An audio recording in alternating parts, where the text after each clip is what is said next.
Let us offer our consecration to the Lord. Lord, we offer up to you this day, and we ask that your name be glorified in all that we do.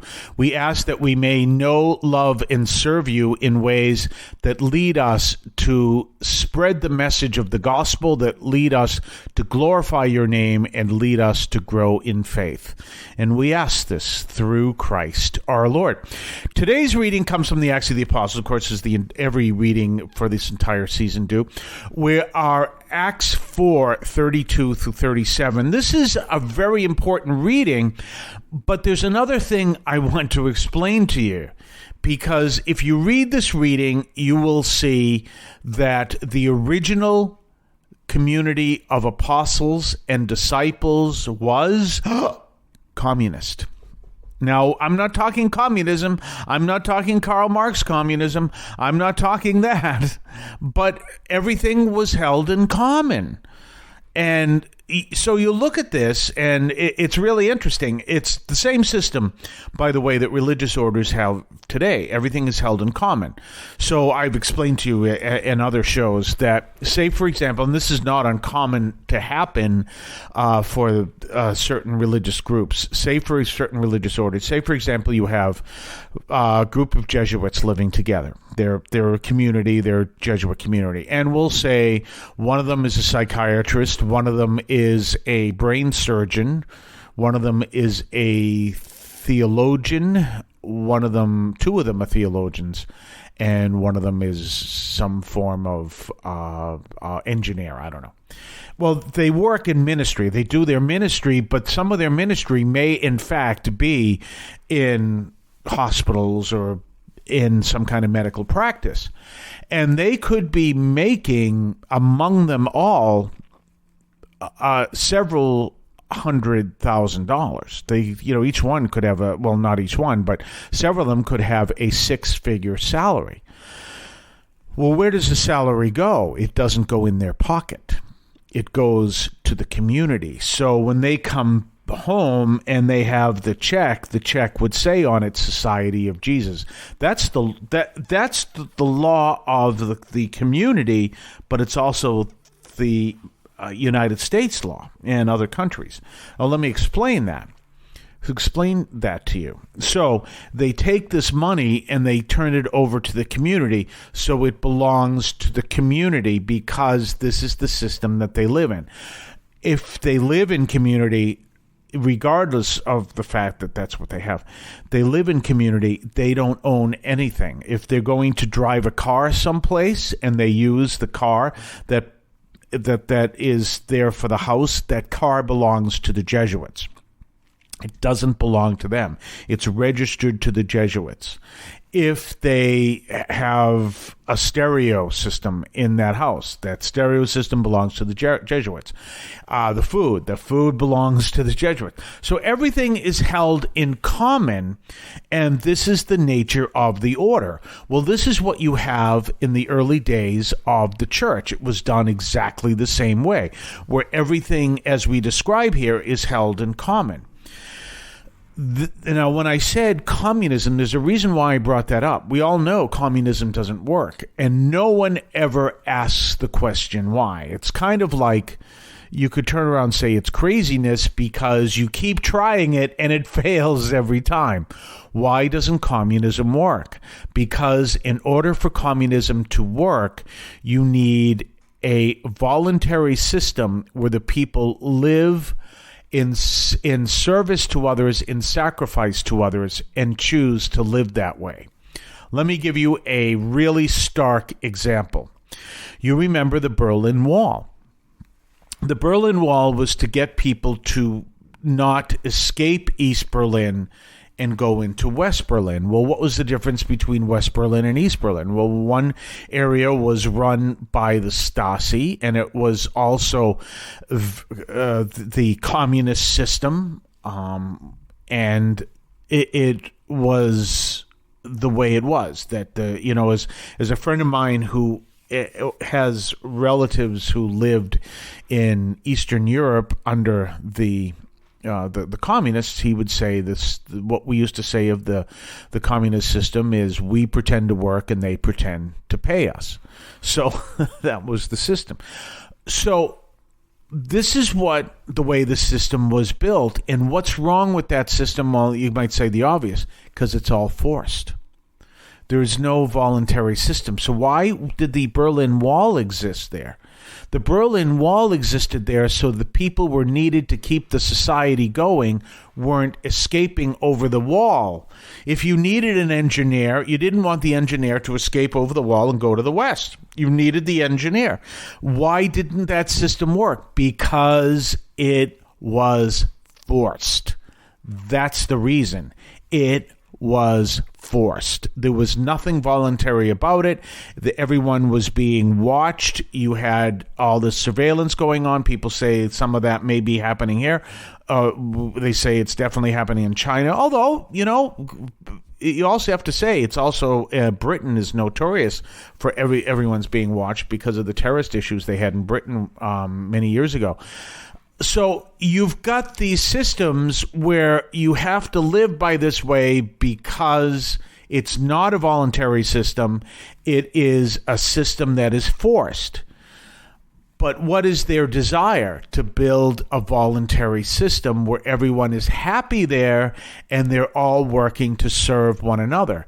You can't build that system where the state is basically your God.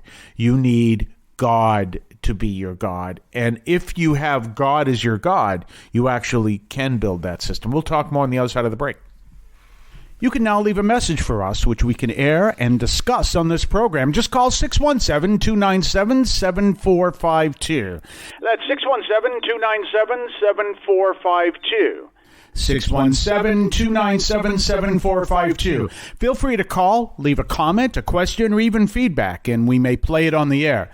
I can discuss your comment or question as well, so give that a try. 617-297-7452, 617-297-7452. And don't forget our website, CatholicAudiomedia.com. That's CatholicAudiomedia.com. So we're talking about this system that is in the Acts of the Apostles, and I said, well, it's basically very similar to a communist system, but what's the difference? The difference is it's voluntary. The difference is the people come together and they want to worship God. The difference is they want to be in service to God, and in doing so, they choose to live that way. And that's the reason why communism does not work, because you cannot build that system and force it upon people. You have to build a system that is that the people themselves build, and that they choose to live in service to God and humanity.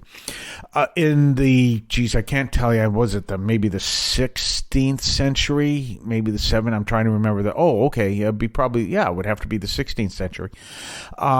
Saint Thomas More, who back then was known as Thomas More, wrote the book Utopia, and he talked about basically a governmental system similar to what is based on the Acts of the Apostles, where everyone works out of charity, everyone works out of service to one another, everyone works of doing what is the good thing for one another, everyone sacrifices for one another. If you go on vacation, you go on vacation somewhere else, and you also do a bit of a job on vacation while you're there, because that's what you can do, and you help everything. That's Utopia. Go check it out.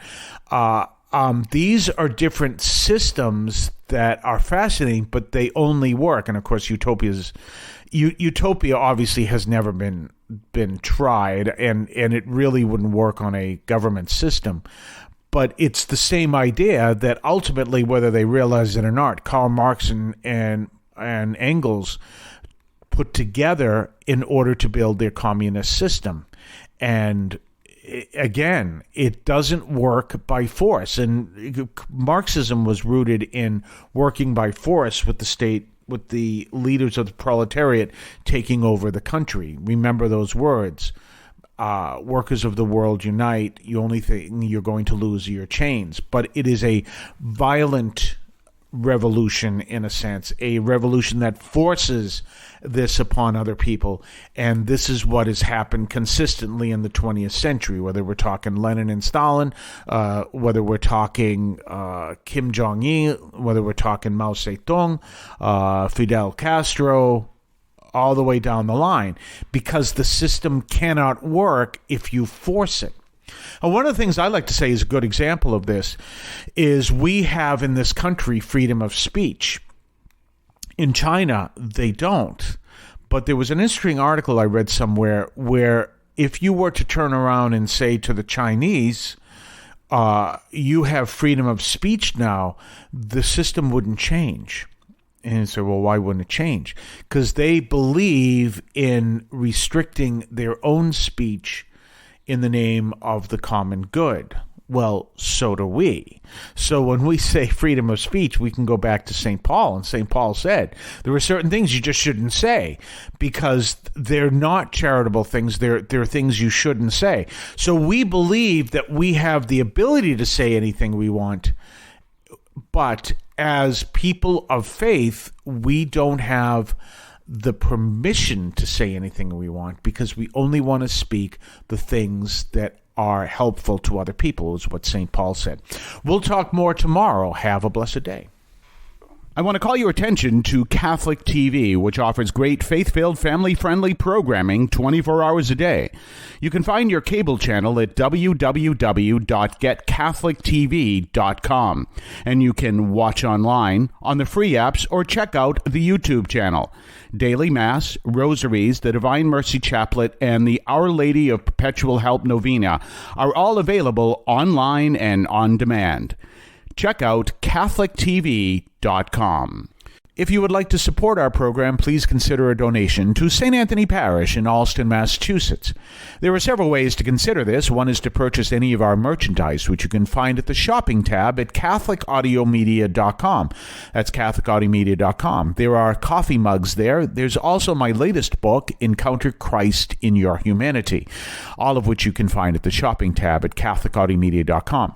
You can also donate to the show directly through either the Donate tab, also at CatholicAudiomedia.com, or by sending a donation through the U.S. Postal Service with your questions and comments at 43 Holton Street, Allston, Massachusetts, 02134. That's St. Anthony Parish, 43 Holton Street, Allston, Massachusetts, 02134. Finally, the best way you can support our parish is to attend Mass on Sundays at 10 o'clock and be a part of our parish. We thank you for any support you would like to give to St. Anthony Parish in Allston, Massachusetts, the sponsoring parish for this media outreach to Catholics and other Christians in the WROL, WEZE, and podcast listening audience. In Cristo vivimos.